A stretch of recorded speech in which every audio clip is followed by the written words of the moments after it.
You talk too much. Alright, y'all. So Eminem has dropped his newest album, The Death of Slim Shady.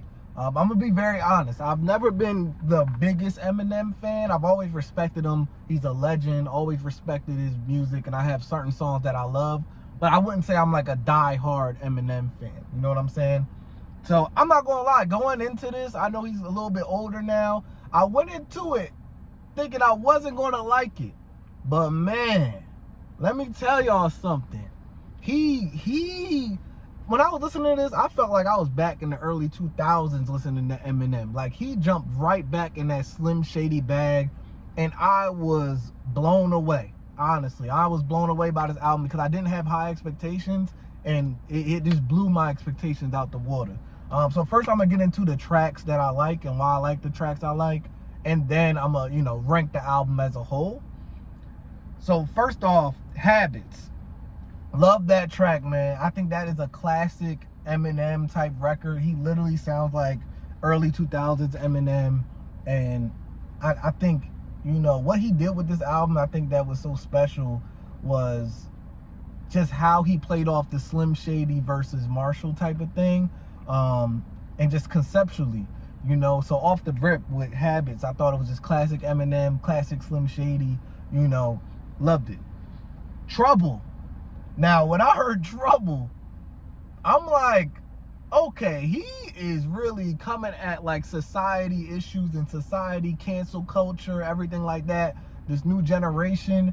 And I ain't gonna lie, y'all, I like it. I like the fact he's not giving a fuck about what he's saying. I think we live in a generation right now that is so sensitive to all this bullshit. And Eminem is basically saying, fuck it. And I'm just like, whoa. Some of the shit that he was saying was crazy, but like, I just enjoy the fact that he is, not giving a fuck, honestly. Brand New Dance, again. This sounds like early 2000s Eminem. It had that funny, quirky type of beat. Like, so I enjoyed that one. Not one of my favorite tracks, but I enjoyed it for what it was. It's, again, that Slim Shady, early 2000s sound. And the fact that he can just go back to that like it's nothing, really amazing. And Antichrist was crazy. That was crazy. Like, the shit he was talking about in there and just the sensitivity of this generation, again, not giving a fuck, saying a bunch of shit. This man is talking about everything, trans, everything, a whole bunch of shit. And he's just not giving a fuck about his opinion. And I think, that's almost got lost in hip hop. I think everybody's so scared to say what's on their mind. Everybody's thinking about what everybody else is going to think. And I think Eminem just doesn't give a fuck. Fuel, one of my favorite tracks. Fuel was fire, and let me tell y'all something about Jid, J-I-D. Murdered. That man Jid murdered that track completely. I love his verse. M did his thing. And I think we need to put some respect on Jid's name, man. Like, he is one of the best upcoming rappers. I don't even know if you can call him upcoming anymore because he's been out for a while, but Jid killed it. Killed that song. Road Rage. Another crazy song where he is talking crazy, man. Like, this man was coming at fat people in the craziest way I ever heard. I'm like, oh my God. He's talking about Lizzo. He's talking about, there's a whole bunch of shit about fat people. And then again, the trans and, just saying his opinion. And I ain't gonna lie, I fuck with it. I don't agree with everything he's saying, but I fuck with the fact that he's saying whatever the fuck is on his mind and not giving a fuck. Because to me, that is what Eminem is. And that's what hip-hop is, and it used to be. And I think now we're getting very sensitive. You know what I'm saying?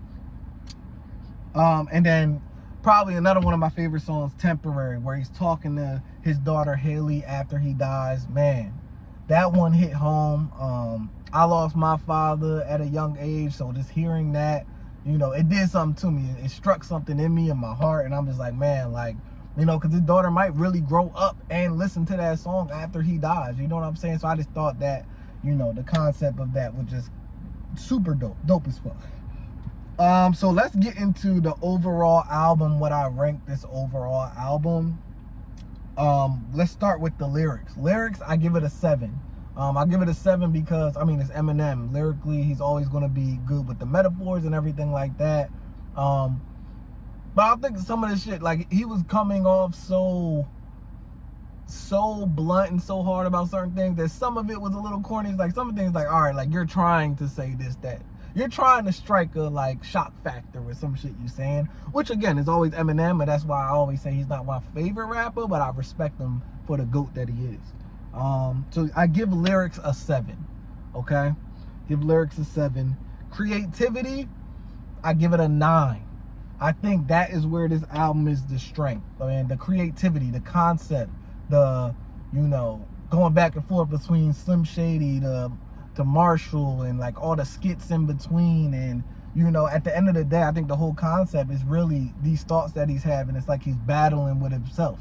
Because at the end of the day, Slim Shady is just him. It's another version of him. So I think, you know, us as people, we all battle with, you know, the two different sides of ourselves. And I think that's what this is, and him trying to kill off the side of himself that he doesn't like, that has all these negative thoughts and everything like that, but that is who he is. So conceptually, straight through, and then I thought it was amazing. I thought conceptually it was amazing. So creativity, I give it a 9. Thought it was amazing. Replay value, don't get mad at me, Eminem fans and stans that love Eminem, but I'm giving it a 5. And I'm only giving it a 5 personally because, you know, this isn't an album that I will go back to a lot. Maybe a couple songs like the one with Jid, the Brand New Dance, I kind of like that in terms of replay value and just, you know. But I think a lot of this album excitement to me was based off of like the shock value of the shit he was saying. Like I was being entertained by like, I don't know what the fuck he about to say next type shit. But I don't know if it has that replay value songs that I'm just going to keep playing over and over and over again. So I give replay value a 5. Production, I give it a 7. I thought the production was very solid. It didn't blow me away, but it also wasn't like regular. I think a good 7. Like I think the beats matched what he was trying to do for the album. You know what I mean? I think the beats, it was very dark feeling, which he was talking about some very dark shit. And yeah, man, very early 2000s sounding Slim Shady type shit. So I give the production a 7. So overall, lyrics 7, creativity a 9, replay value 5, production a 7. Overall, I rate Eminem, The Death of Slim Shady, a solid 7. Again, I'm not the biggest Eminem fan, and I was thoroughly surprised by just how good this album was. You know, I went into it expecting not to really like it, and I actually loved the experience I had listening to it. So yeah, man, that's what I ranked the new Death of Slim Shady album. Let me know what y'all think about it. I know I'm gonna have some Eminem fans in here that's gonna go crazy for him. Respect to y'all. And yeah, man, till next time, you already know who it is. Your boy Shady, Said K, Said New Man K, is me. Who else could it be? Said Talk, never Ted Talk. We out.